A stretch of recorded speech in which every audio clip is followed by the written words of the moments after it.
Hi, I'm Daniel Fagensstrom, and this is assignment 11, where we talk about rewards versus punishments, and how the combination of the two working together can make a really good game experience. Like, for example, if you take Mass Effect 2 second half versus Mass Effect 3 second half. Mass Effect 2 had a very decent mix of reward versus risk right there at the end, especially the assault on the collector base. The reward for doing a lot of the extra stuff in the game is that your characters lived, and the risk was that if you didn't do stuff correctly or didn't decide stuff in the right order, you would lose these characters that you had grown accustomed to and forged a friendship with.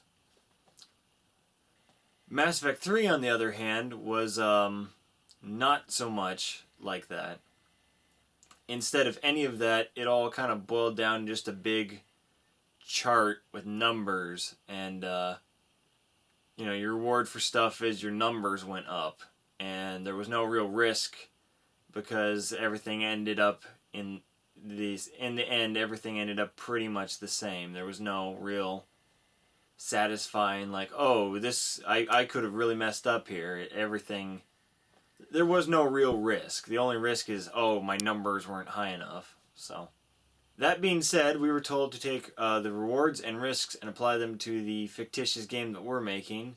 And so, let's get to that. On the rewards end, I can think in the first category would be the praise reward, which would come in the form of your commander or superior officer or whatever congratulating you and praising you and like, oh man, good job on if you do well in a mission or such. And then the gateway reward, which would be doing better, lets you progress farther out into space. So by doing more stuff, you can get a better engine and go farther out. And so the better you do, the more you're allowed to explore and go to your content. Expression reward. You can get. I mentioned in the rules that you can customize your character and your crew, and so I imagine with the expression reward, you could get stuff to customize your ship, your crew, yourself. A lot of people really like customizing and making stuff their own, and I don't see any reason why that couldn't happen here. Powers reward would be that the skill points that you earn would then let you, get skills, and you'd have more abilities in combat. Resources reward is credit and materials to upgrade your ship. That one's pretty self-explanatory. I mean, almost all games have a resource reward to them. I mean, there are games without resource rewards, but most games that sort of have an RPG mechanic in it also then have a resource of some kind. And then the last one under rewards, I can't figure out if it's more powers or completion. It's doing better allows your empire's influence to expand.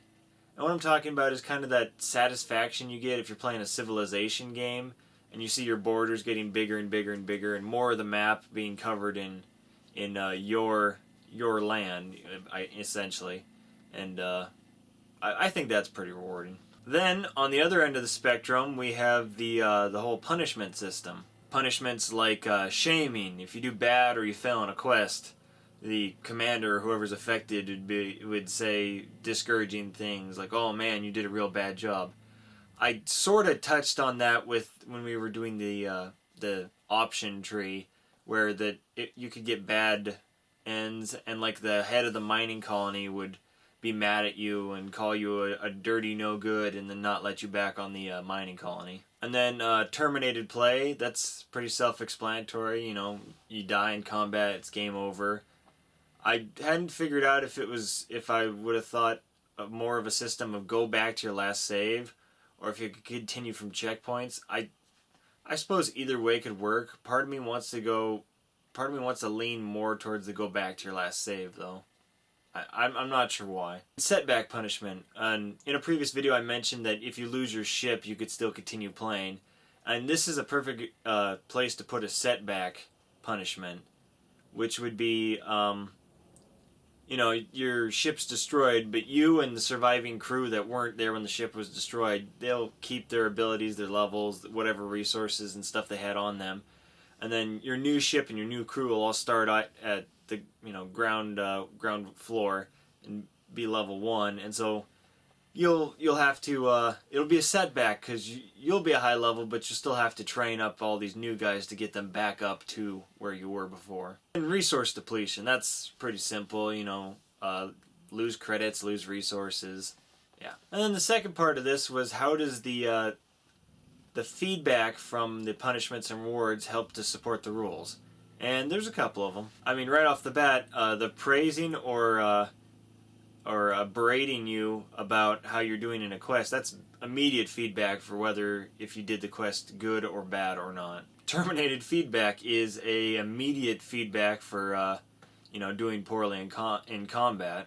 So, and then gaining resources, that's feedback for the fact that you're improving and doing better and gathering this stuff. Getting stuff for the expression reward, cosmetics or ship stuff or whatever, you know, that'd probably be feedback for how well you're managing your squad, if you're able to keep characters around long enough to get them fancy outfits or something. The powers reward, for what abilities you earn and what abilities you get, that's feedback for doing well and getting skill points and then spending said skill points. Lastly, the influence of your empire, that's feedback for how well you're doing on the galactic scale. So that one would be pretty obvious, because if your empire's shrinking, then obviously somewhere you're doing stuff poorly. Either you're not helping them out enough and you're being too much of a maverick off on your own, or you're not